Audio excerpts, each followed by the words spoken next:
Alright, welcome back to Mr. Berry Lectures. This is Chapter 13 of The Great War, Section 3, A Global Conflict. Lecture was originally given April 6th and 7th of 2015. Alright, setting the stage.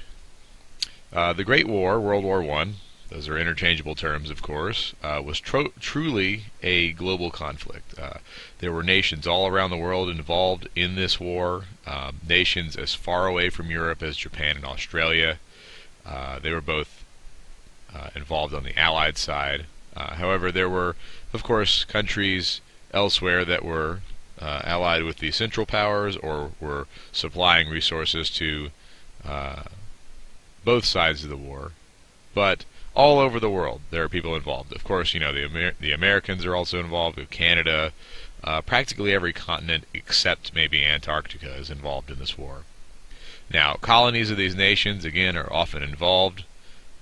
India for Great Britain, Australia for Great Britain, German West Africa was sending resources to Germany and Austria-Hungary, of course.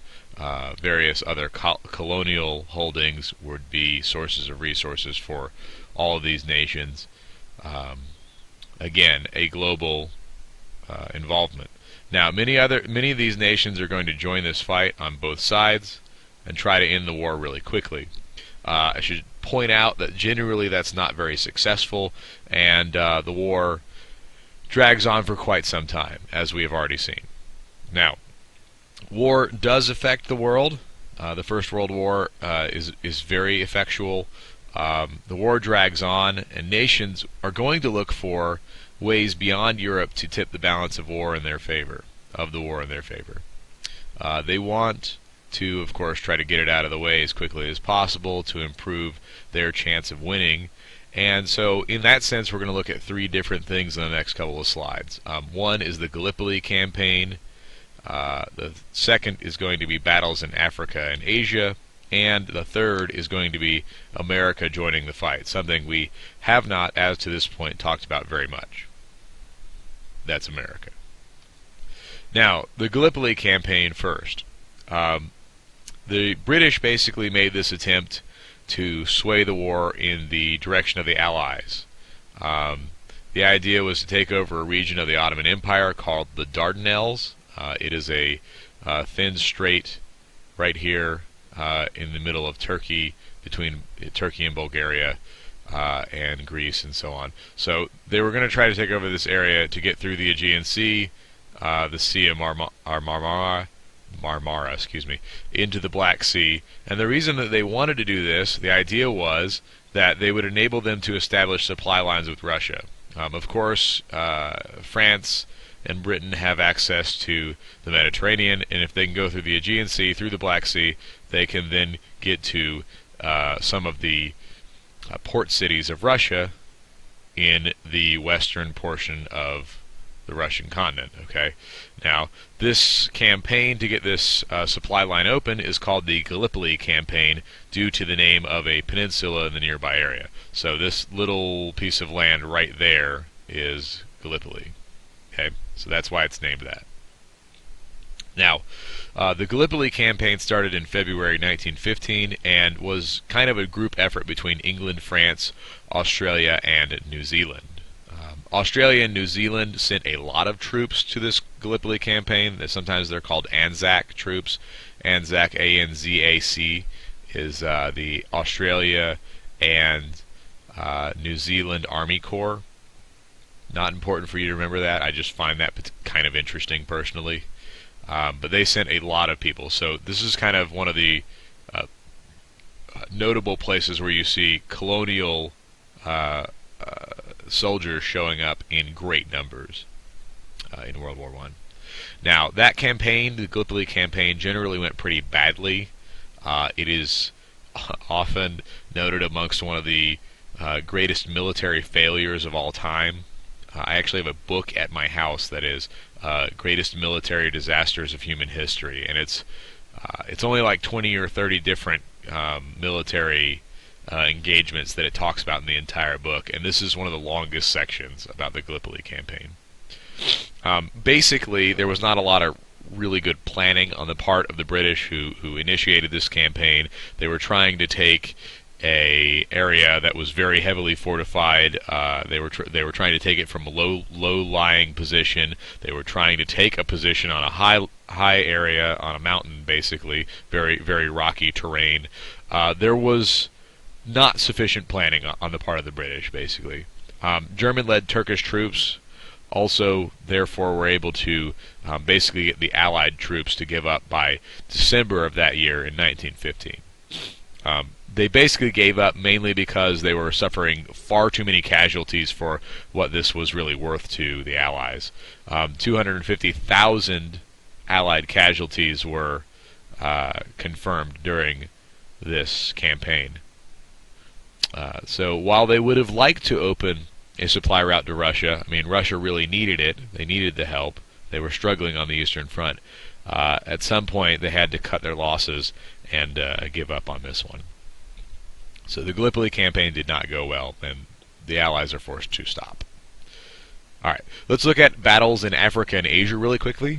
Germany's colonies come under attack by France and Britain, France and England, United Kingdom, Britain, all the same thing, effectively. The British and French also recruited their colonial subjects, many of whom fought and died on the battlefield. Indian soldiers are very commonly seen in World War I. Australian and New Zealand soldiers, obviously part of the British Commonwealth. Canadians don't get a lot of credit, but they were there as well. So, a lot of colonial holdings are showing up during the war. Germany brings in some of its African soldiers, so does France. So there are examples outside of the British Commonwealth that we can also look at, but probably by far the most common colonial soldiers showing up are those of the British Commonwealth.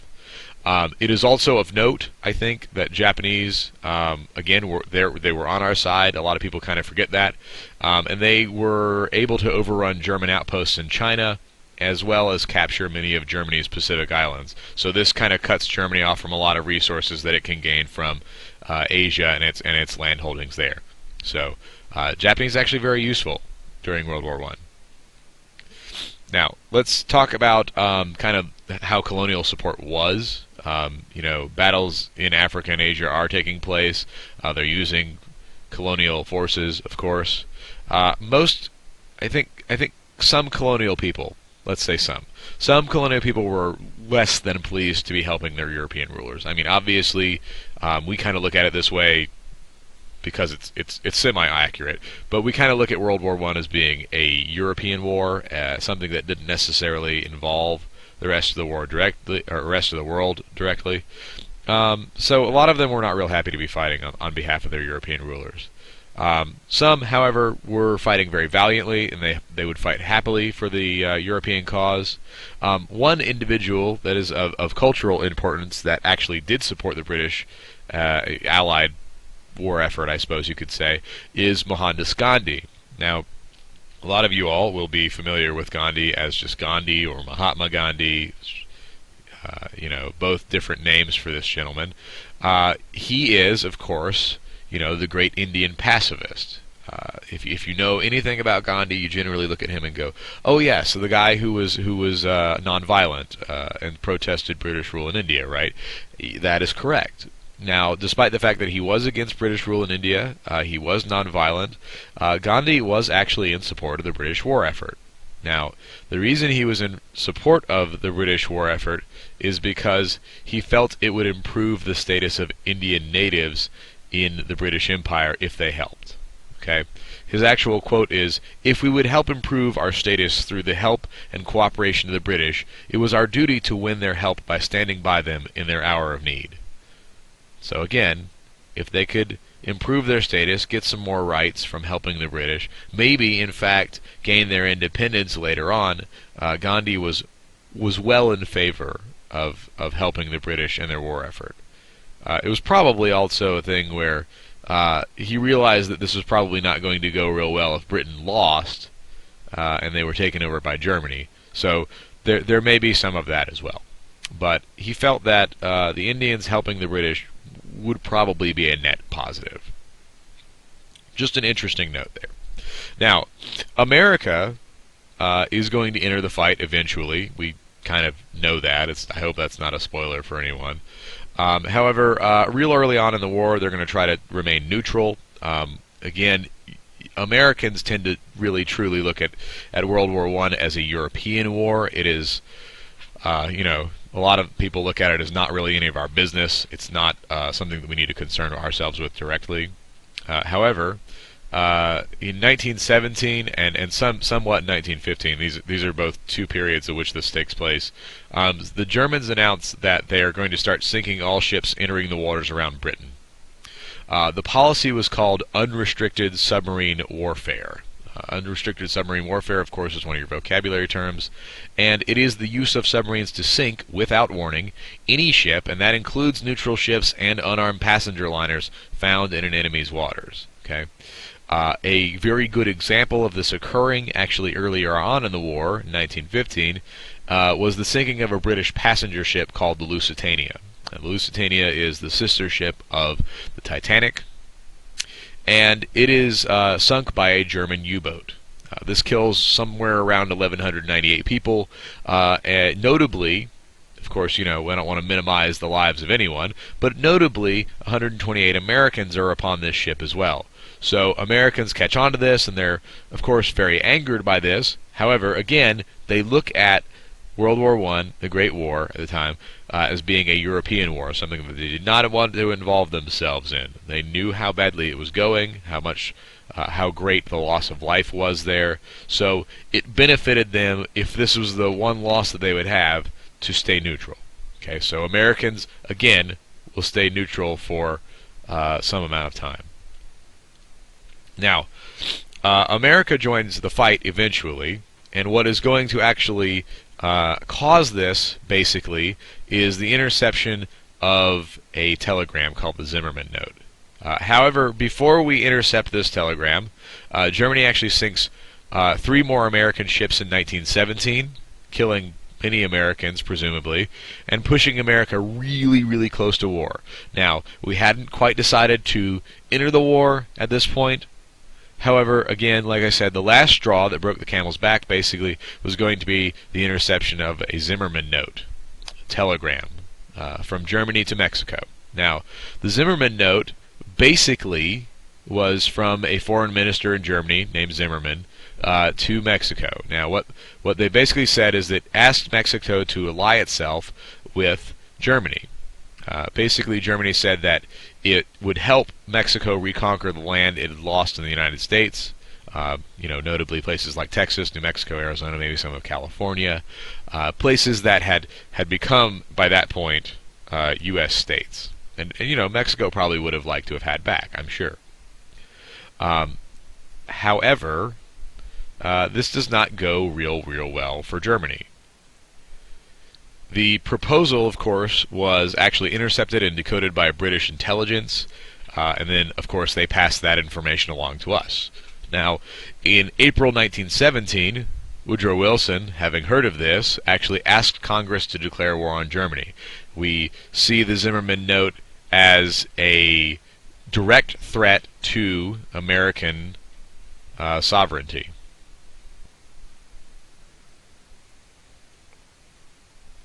Now, war affects the home front as well, so we will return to talking about America and the war in a little bit. By 1917, the war had been on for 3+ years, over 3 years. The war had claimed probably, it is estimated, more men than all the wars of the last 300 years in Europe combined, which is an impressive figure. It eventually takes several million lives in Europe. There's a whole missing generation of people there, which is quite sad, obviously, but a great loss of human life. Now, it affects not only these soldiers, however, everyone else that was in Europe and America, so of course, and the rest of the world as well. So, however, we're going to focus a little bit on the home front, kind of in Eurocentric type nations. Now, governments are going to wage total war, and there's going to be some rationing during this period of time. World War I, of course, became quickly a total war. That is, all the nations are using all their resources for the war effort. Total war is one of your vocab terms. It is a conflict in which the participating countries devote all of their resources to the war effort. Factories are told what to produce, and everyone, and I mean everyone, worked. There was no question about this. If you were a citizen of some of these countries, you were probably going to be working in a job that directly benefited the war effort. To this point, there was a lot of rationing in many of these countries. Rationing of goods was very, very common.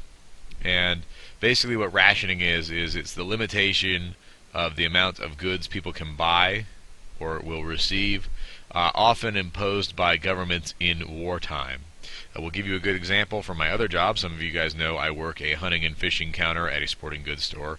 And one thing that we have had to ration, so to speak, at my store is a certain caliber bullet called 22 long rifle. For the last 2.5 years or so, that caliber has been in really high demand. And so we actually have a limit on how much customers can buy of that particular round. It is a 2 box per person per day limit.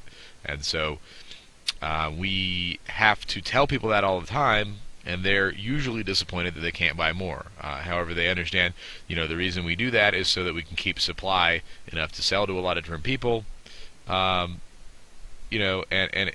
keep it so that not one person gets everything, okay, which would probably happen if we didn't ration it.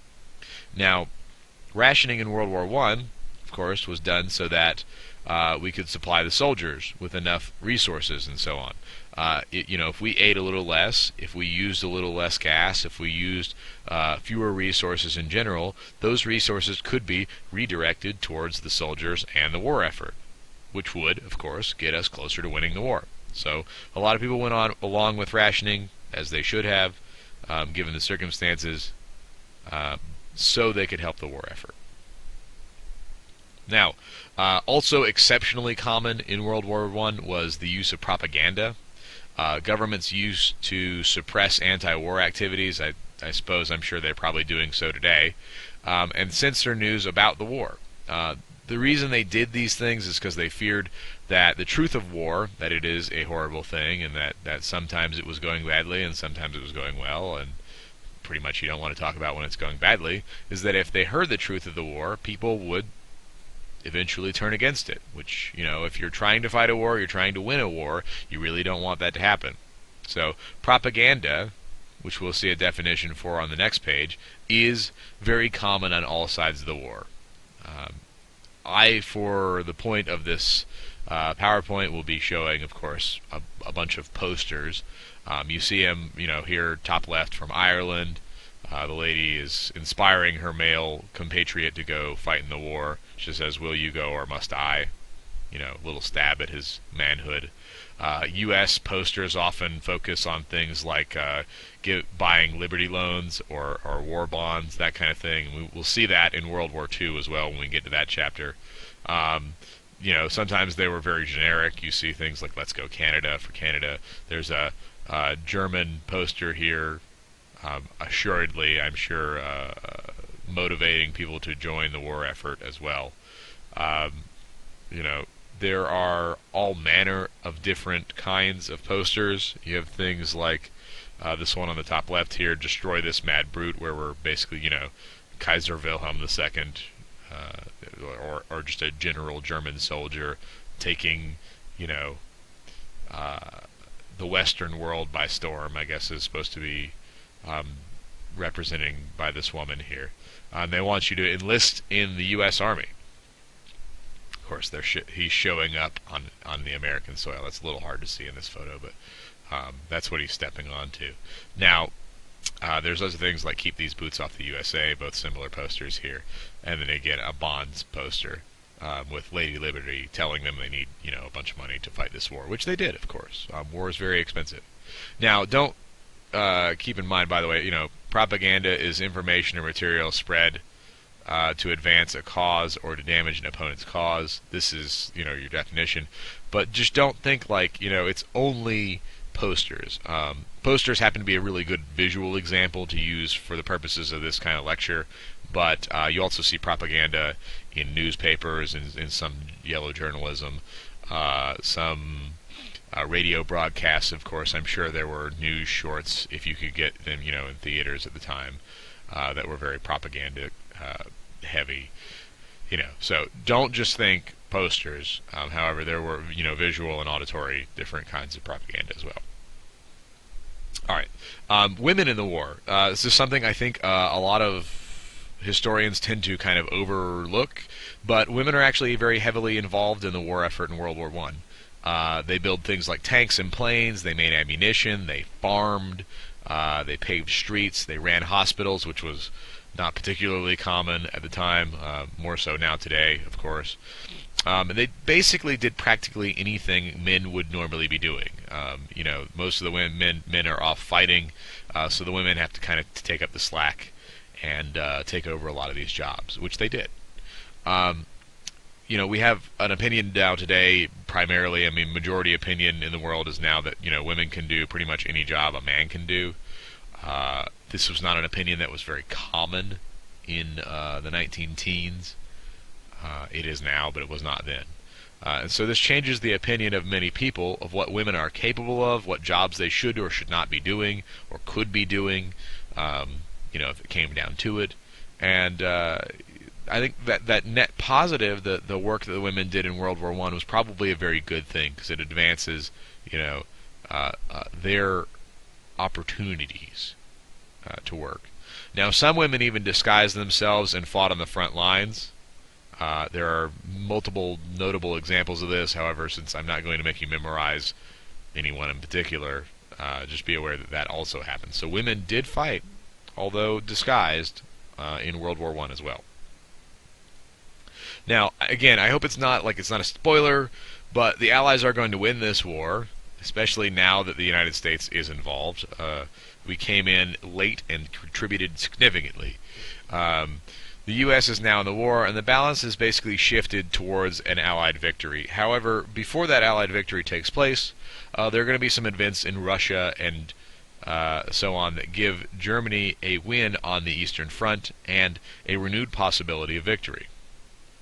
Now, Russia is going to have some issues. They're going to withdraw from the war, and here's basically why they do that. Russia experiences a change in government during the war, about mid to late 1917. The Tsar, Russian Tsar, Nicholas II, is forced to abdicate or leave his throne because of how the war is going. Russians, of course, are undersupplied. They're fighting both Germany and Austria-Hungary and the Ottoman Empire, so they're not doing really well. Okay, so the Tsar, again, being blamed for this because he's the leader of the country, is forced out. Now, a revolutionary government takes over in his place, and they keep fighting the war for a little bit. However, that government is replaced by a communist government. So you have the communist revolution taking place in Russia. And we will look at that in more detail in Chapter 14. However, just be aware that when this government takes over, the communists take over, they actually make a treaty with Germany to get Russia out of the war. That government is no longer interested in fighting the war and would like to instead focus on fighting its own civil war, which is now taking place. Okay? Now, the Central Powers collapse around the end of the war as well, of course. They actually end up signing an armistice, which is one of your vocab terms, an agreement to stop fighting. But they're going to start falling apart by about mid-1918. Again, this is an issue of the war not going real well for the Germans, but by November 9th, 1918, Kaiser Wilhelm II is forced to step down from his throne. Again, a lot of rioting going on in Germany, so he basically abdicates as well. And a provisional government in Germany is put in place to take over the governmental duties and so on. And they decide to go along with a ceasefire, or what we now call the Armistice of World War I. Now, the Armistice is signed on the 11th of November 1918, and this ends the fighting of World War I. It is not the peace treaty, so do not get those mixed up. The peace treaty is something we will look at in section 4. However, it puts an end to the hot fighting of World War I. Not necessarily all the tensions, but at least the fighting.